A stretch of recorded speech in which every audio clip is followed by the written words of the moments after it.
The GrassFarmer series utilises Aitchison's sponge seed distribution system.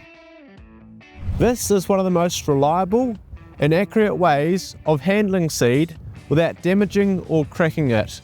However, when the seed drill is in storage, although we recommend storing it without any seed in the hopper, rodents used to be able to find their way to the foam pad and the seed.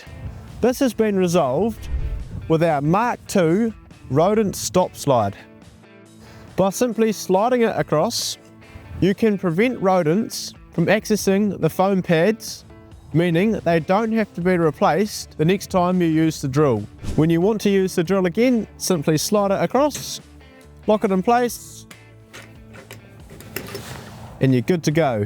It has been designed so that there are no gaps for rodents to access the foam pads. It's a great little feature that helps protect your seed metering system.